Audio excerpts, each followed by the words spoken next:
Hello and welcome back to my channel. In this video, we'll be discussing tips for the removal and replacement of the EVAP canister purge valve on this 2026 Buick Encore with the 1.3 liter engine. If you find my tips to be helpful, please like, subscribe, donate, and comment. Now let's get started. The EVAP purge valve is located in the center of your screen near the tip of my red pointer. And so it's a little hard to see back here. I'm going to move this hose out of the way. But the valve is located right here, okay? And so you have a hose connection that leads from this point, right? And connects to the passenger side of the valve. And then there's a wire harness right here. And that connects to the driver's side of the valve, and there's a little red locking tab. Additionally, you have a 10mm bolt right here on the front portion of the valve. Some of the symptoms associated with a faulty valve include hard start, rough idle, and significantly decreased fuel economy. You'll also have trouble codes P0496, P0442, P0455, and P0443. Supplies for this task include a new valve if needed. You'll also need a 10mm socket with a small ratchet. Please see other items in the description below. Now let's go ahead and move forward with the removal of the valve. So I'm going to come in with my 10mm socket, loosen that bolt on the front. I've already done that for demonstration purposes. I want to warn you that there's a very large engine cover beneath this vehicle. And if you drop any of these bolts, it's going to land on that cover, and it's going to take you at least 10 minutes to remove all the bolts and try to find whatever you dropped on that cover. So you need to be patient, careful, and slow when you're handling parts above this engine. So I've loosened up the bolt, got it in my hand, very careful, and there you go. You'll also notice I have a towel here.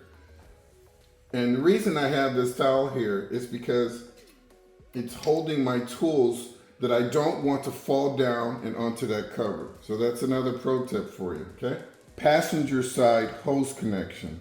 And so you'll notice there's a green tab that's barely visible. And what you're gonna do is push in on it. And that will release the locking mechanism. I know you guys can't see that very well, but see, I'm reaching back there with my right hand. I'm gonna press in, push down on the hose, and pull it out. You see that? Now you guys can see that green little tab. Now I pressed in on this area right here. Okay? Just kind of push it down out of the way. Next, I'm going to deal with this electrical connection that's on the right or the driver's side.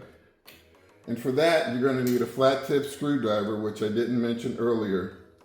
And what we're going to do is we're going to lift up on that red tab and unlock it. I tried to unlock it with my thumb and I couldn't do it. So you're gonna have to come in from the side, probably hold the screwdriver like that, and very carefully lift straight up on that red locking mechanism to unlock it. And so I'm gonna attempt to do it right now.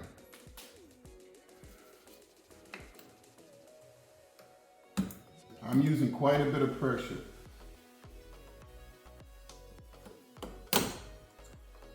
There you go. Okay, so what happened is I unlocked it and it just, the whole thing popped off at the same time. Okay, here's that electrical connector.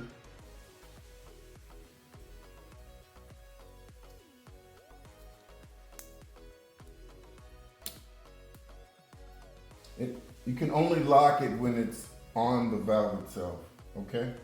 The next step is just to grab the valve. You notice I'm doing that, and you're gonna twist and pop it straight out. And it's in there pretty tight. Okay, so here goes. So I'm grabbing it, like this finger here and that finger there, and I'm twisting it. There you go. Okay, so you guys see how I did that? My fingers were like that. And you see there's 2 O-rings, so it's in there really snug. And there you have it. That is your valve. And so let's just quickly go over it. You have your 2 electrical connections right there. And you see that they're nice and straight.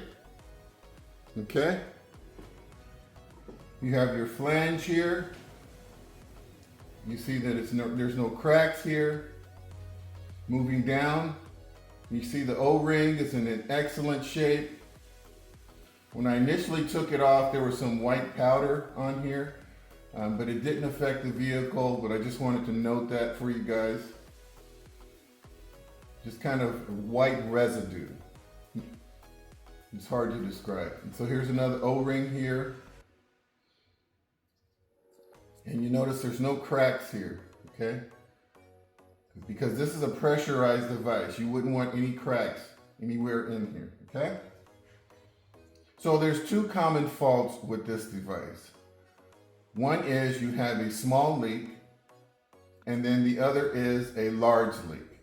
If you have a small leak, you're gonna have an intermittent check engine light. And what it's telling you is that the vapor and pressure that's in the gas tank is slowly bleeding off because there's an issue with the valve, okay?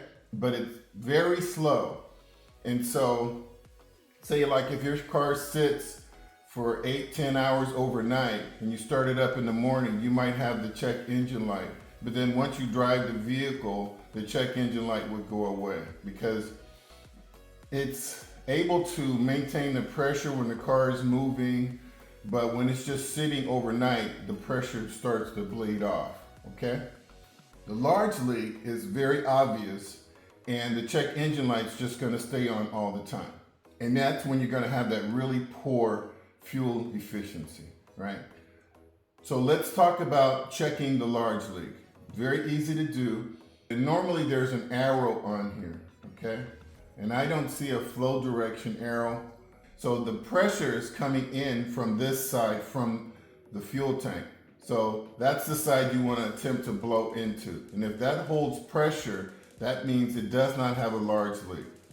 So I'm going to try to blow on this forcefully, 1 PSI for 1 second. All right, nice and tight, no air. So it passed the large leak test. In order to conduct a small leak test, what you would have to do is put a little plastic clear hose here with a pump and a meter. And you would pump it up to 1 or 2 PSI and watch the reading on the gauge for 2 to 3 minutes. If it holds pressure for 2 to 3 minutes, it does not have a small leak, okay? But if it bleeds off slowly over 2 minutes, this has a small leak. So those are 2 ways to test for leaks on this vehicle. Let's go ahead and get this part reinstalled. The first thing I'm going to do is try to secure it with the bolt. And so just like it was hard to pull out, it's hard to go back in. So I'm going to put it in and I'm going to just forcefully press it into place. And if you notice, there's a little grid pattern here. When you have it in far enough and you rub that grid pattern, you'll feel the metal on metal, and that'll let you know that this is in far enough into the hole. If you don't feel that kind of scraping, that rough scraping, it's not far enough in the hole, okay? Next thing I'm going to do is very carefully install this bolt. Okay, I've got it in place.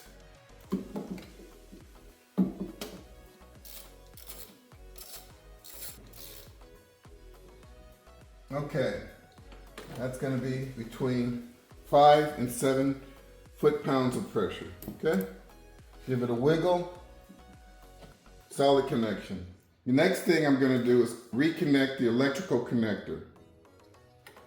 Grab a hold of this right here. I'm going to look inside at that gasket and make sure that it's in place and it's not deformed, all right?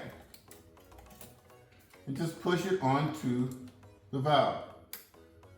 Okay, I heard a little click, that's what you want to hear. Then you come over to the right side and lock it down. Easy peasy. Lastly, we're going to make this hose connection, and you have to kind of lift it and set it onto the valve. Okay, you have to stretch this just a hair. There you go. You heard the click. Then you want to give it a tug back and forth. And there you have it. Well, folks, that wraps up this video on the removal and replacement of the EVAP canister purge valve on this 2026 Buick Encore with the 1.3 liter engine. I hope you found my tips to be helpful. Please like, subscribe, and donate. Until next time, drive defensively.